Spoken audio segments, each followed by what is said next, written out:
Hi everyone, my name is Karen, this is my channel Rather Be Reading, and today I'm bringing to you my June book haul.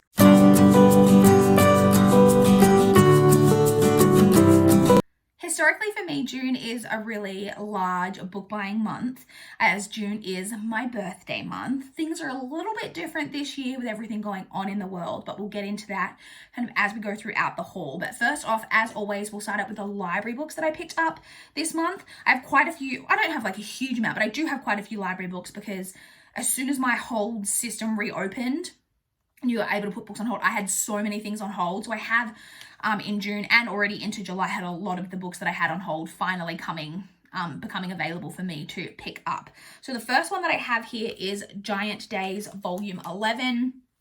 This is a graphic novel series, contemporary, that follows three friends as they traverse their university years, set in the UK. This one actually feels, it doesn't look it on camera, but it feels quite thick compared to some of the others. But I really enjoy this series and look forward to continuing on and getting back to my boy McGraw.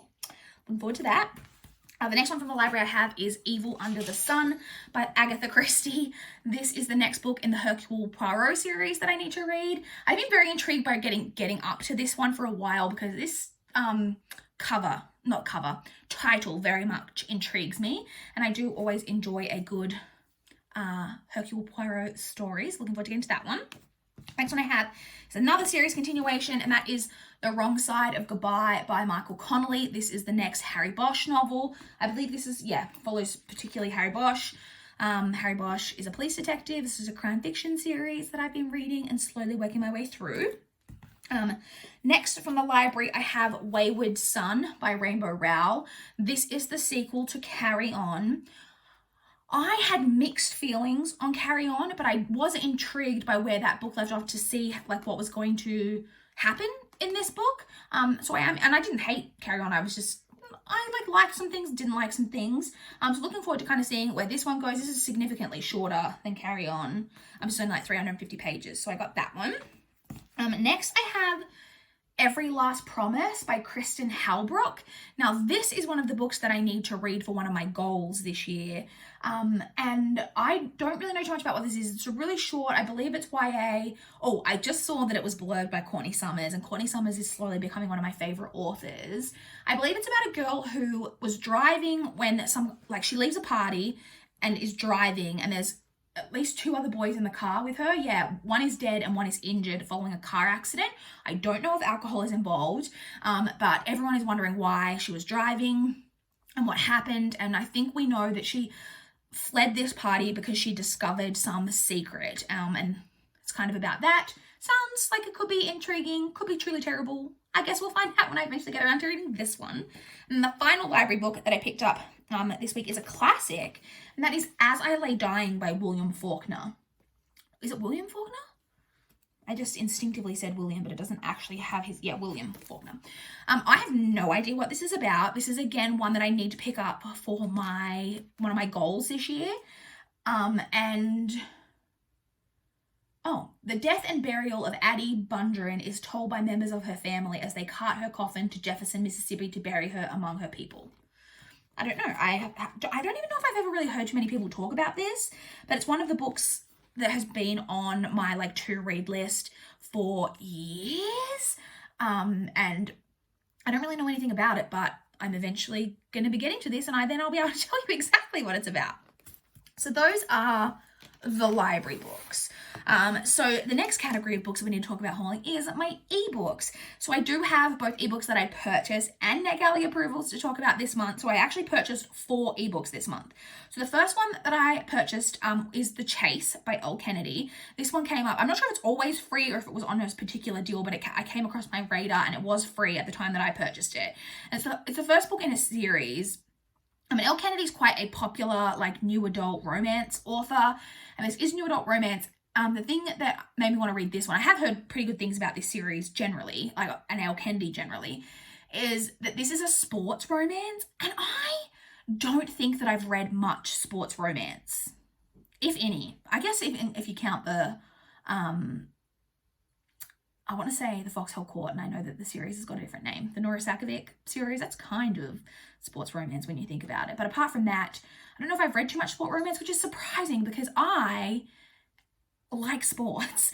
I'm not a big sports player, as you can probably tell, but I have played sports in my life. But I'm just generally a sport. I really enjoy watching sport, both live and on television. There's pretty much no sport that I can't like get into if I sit down and try watching it. And I think that sports romance would be right up my alley. So looking forward to getting to that one. The next one that I purchased is Bitter Falls by Rachel Kane. This is the 4th book in the, I'm not sure what the series is called, but the first book is Stillhouse Lake. And that is a murder thriller novel. And that one got very good reviews. And I just keep and there's now 4 in the series, and I own them all on ebook. I haven't read any of them yet, but they just, luckily for me, keep coming up on sales. Winifred is just attacking the wall for no apparent reason. There must be a little mosquito or something. Yeah, so they just keep coming up on sale. So I got this one for $1.49, and I snapped it up as soon as I saw it because I obviously want to be able to continue with the series. And I think I've got every book in this series either for free or for like $1.49, which is fantastic. The next ebook that I purchased is The Last House Guest by Megan Miranda. This one was $2.84 on Kindle sale. And Megan Miranda is an author that I've read quite a bit from and I quite enjoy.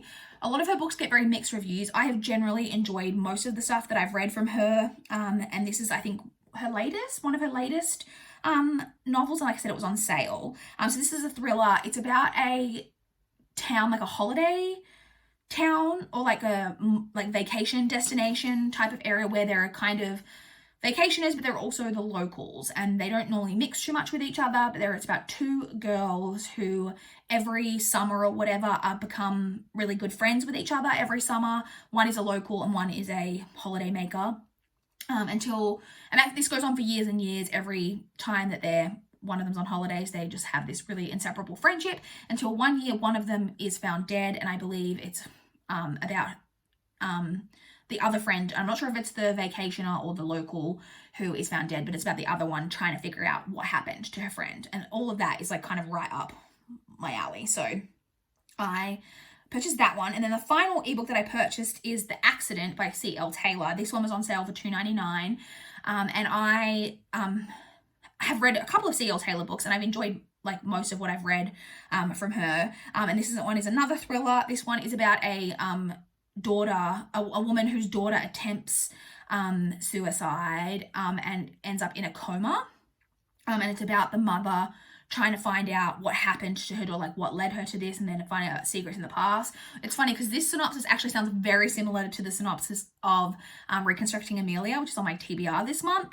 But like I said, it was on sale. It was only $2.99, and C.L. Taylor is an author that I've enjoyed, so I snapped that one up. So they're the 4 ebooks that I purchased, but I do also have, how many? 7 NetGalley approvals this month. I'm getting a little bit out of control again with my NetGalley requesting, but it is what it is. And a couple of these I have already mentioned on my channel because a couple of these ones that I got approved for this month already have published dates that have come up, and so are actually on my TBR for July. But I will go over all of the ones that I was approved for this month. So the very first one that I was approved for is You Were Made for Me by Jenna Guillemette. I know I'm pronouncing that incorrectly, and I've looked up how to pronounce it before, and then it leaves my brain as soon as I finish looking it up. Jenna, this one has a publish date of the 11th of August. Jenna is a person who I follow on Twitter and I really, really love. She's Australian.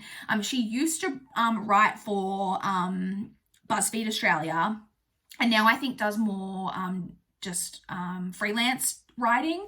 But I love everything that she puts out, and I follow her and I just really, really love her. The only thing we don't have in common is that she's a bit of a K-pop stan, and I'm not really into K-pop, but apart from that, like, we just have such similar interests. We're of similar ages. And I purchased her first book, and I can't remember what that one is called. What I Like About Me, I think that one's called, and I haven't read that one yet, and I might actually pick that one up before I get to this one. And all I know about this one is it's YA, and it's about a girl who somehow makes, and I don't know what that means, the perfect boy. And that just sounds like a lot of fun, and I really, really enjoy Jen as a person. Like I said, I haven't read her other book yet, but I did want to support her, and I saw this one on NetGalley and requested it and was really excited to be approved. The next one I was approved for is one that is on my TBR this month, and that is Come When I Call You by Shayna Krishna Shami. This one has a publish date of the 30th of June. This one is very gothic. It's about a family that have like a big family, and there's something to do with special gifts in the family. Don't know what that means. And the main character is shipped off to a boarding school at some point, and then one of her cousins turns up at the boarding school, and it's all about like secrets in the family. It's gothic, it's got a boarding school setting. Very excited about that. The next one that I was approved for is another one that's on my TBR this month, and that is The Shadow Bird by Anne Glosson. This one has a publish date of the 15th of July. This one is about a psychiatrist who is helping a man. She's got a patient who is a man who was convicted of murdering his mother and his sister. And as she delves into like more about this man's past, she realizes that he comes, and the murder or whatever took place in the small town where she grew up. And I think ends up bringing up a lot about her own past and about like a lot of secrets or whatever in her own past. I presume it's going to tie in maybe with this man's past. Sounds very, very intriguing. The next NetGalley approval that I have is Witch by Finbar Hawkins. This one has a publish date of the 1st of October. I mean, obviously I was probably going to request this one because the title is Witch, and if we know anything about me, it's that I freaking love witches. This one is like historical, paranormal. It's about a girl, I believe it's a girl, whose mother is murdered by witch hunters, and she is like desperate for revenge, but at the same time is desperately trying to protect her younger sister. And it's all about kind of that story. It just sounded very intriguing. Basically, it had witch in the title, and it's historical, paranormal. That's enough for me. I was very intrigued by that one.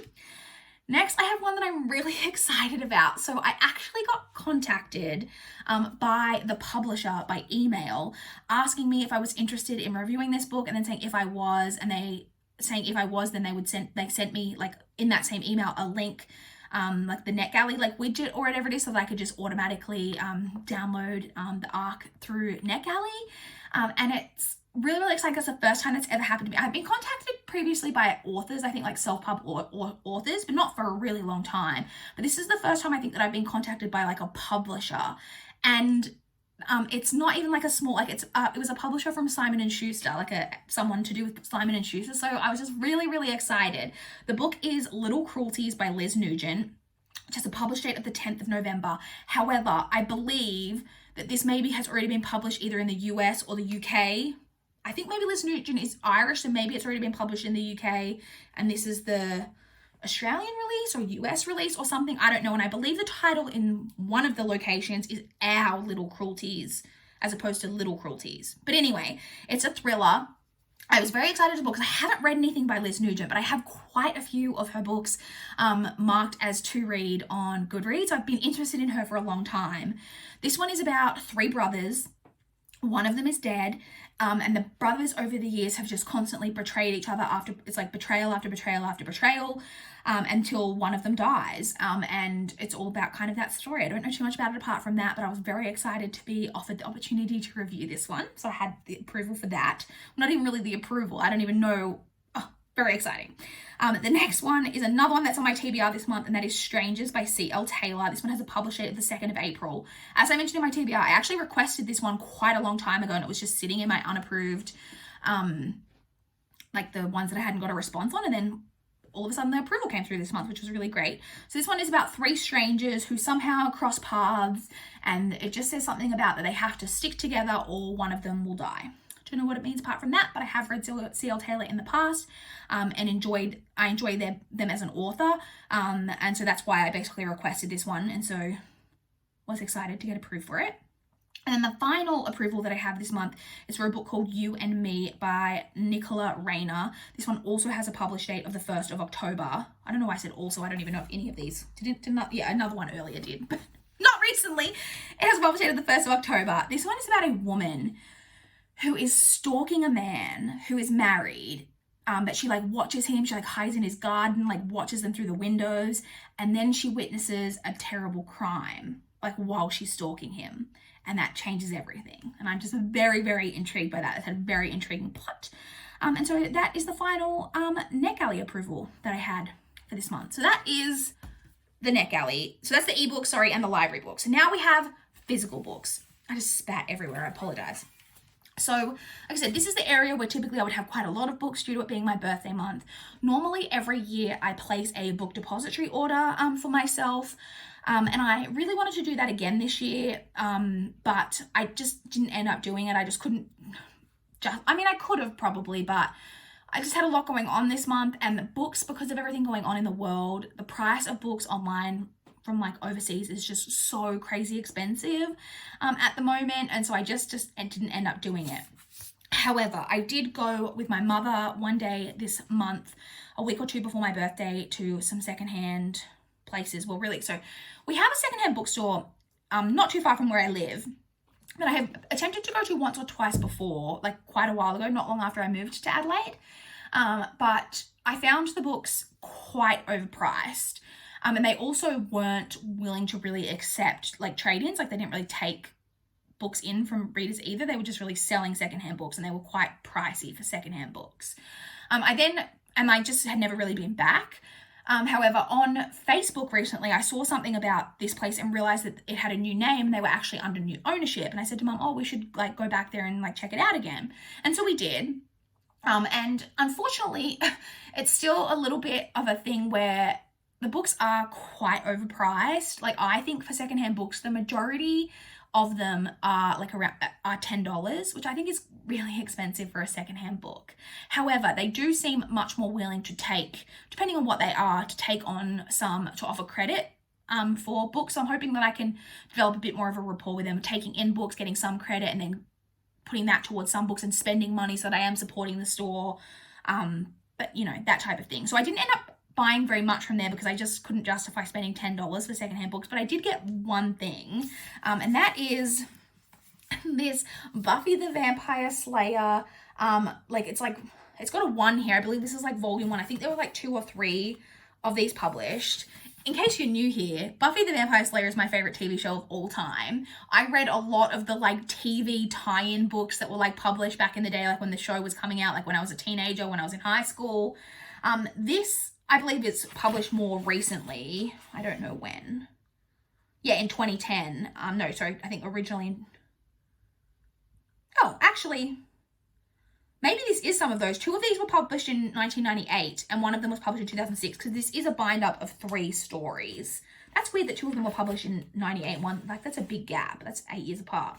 Anyway, and so I just thought, so this was actually $8, which again, kind of overpriced for a secondhand book, but it had 3 stories in it, so I thought it was a bit more worth it. And I just thought that these would be fun, like rompy stories. It would be really nostalgic for me as a huge fan of the show. So that it has, let me actually open it so I can read you the authors as well. It's got Coyote Moon by John Vaughan-Holt, Night of the Living Rerun by Arthur Byron Cover, and Portal Through Time by Alice Henderson. It does say that there's 2 and 3. And the other reason that I was happy to pick this up is because a lot of those ones that came out with the show were actually like rewrites, like, you know, we just, what's the word I'm trying to think of? They were writings of episodes of the show, which I've obviously already seen. I don't really need to read them. Whereas I believe that these are like different stories. They're not just like someone rewriting the episode of the television show. So anyway, I picked that up. I thought this would be fun to get to at some point. So that's the only book I picked up there. But then we did decide, because I'd only had luck with that one book, and I did want to pick up a few books at least to celebrate my birthday, that we went to Savers, and I did pick up a couple of things there. So the first one that I grabbed was The Chalk Man by CJ Tudor. This one, I'm sorry, there is so much cat hair flying off these things. This one is a thriller. It was quite popular a couple of years ago, and I never got it. And as soon as I saw this spine on the shelf, I was like, oh my God, I know what that is. And so I grabbed this. This is about a group of kids who used to play by, like, they would draw symbols for each other in chalk and like write secret messages in like chalk messages to each other. But however, one day their chalk messages lead them to a dead body. And it's now several years later, when they're adults, and it all comes up again. Don't really know too much about it apart from that, but I've heard actually kind of mixed things about this, but I thought it would be a fun thriller. And the next one that I picked up is The Sister by Louise Jensen. This is another one that I've seen, seen and like just going around like a lot, but don't really know too much about it. I just knew that it was a thriller. and I actually don't even know anything about it. It says on the front, a psychological thriller with a brilliant twist you won't see coming. We'll see about that, but I nabbed that one. I then also picked up, this is one book that I picked up that I'd never heard of, and that is The Quick by Lauren Owen, but it sounds very gothic. So I'll give you a quick little glimpse of the synopsis. It says, you are about to discover the secrets of the Quick, but first you must travel to Victorian Yorkshire and there on a remote country estate meet a brother and sister alone in the world and bound by tragedy. In time, you will enter the rooms of London's mysterious, I don't know how to say that, Agolius Club? I don't know what that is. Some kind of club, a society of some of the richest, most powerful men in England. And at some point, we cannot say when, these worlds will collide. It is then, and only then, that a new world emerges, one of romance, adventure, and the most delicious of horrors. And the secrets of the Quick are revealed. So it just sounded very intriguing. I was intrigued by this cover. Not gonna lie, I realized after I bought it that this has a terrible average rating on Goodreads, but it's only cost me $3, so I just thought this might be fun to pick up at some point because I do love gothic fiction. And then the final book that I picked up, this one is pretty tattered, but I picked it up anyway, and that is 20s Girl by Sophie Kinsella. It's just a little bit quite bent on the corners, but it does match the editions that I have of I've Got Your Number and Remember Me. And I've recently read a little bit of Sophie Kinsella and quite enjoyed it. I don't know what this one is about, but she's just a chick lit author. And like I said, I've really enjoyed her stuff that I've read so far, and so I thought I'd pick this one up. And if I really, really love this, I can always try to purchase a better condition copy. So that's it. Those are all of the books that I purchased and acquired and borrowed in the month of June. I would love to chat with you guys in the comments down below.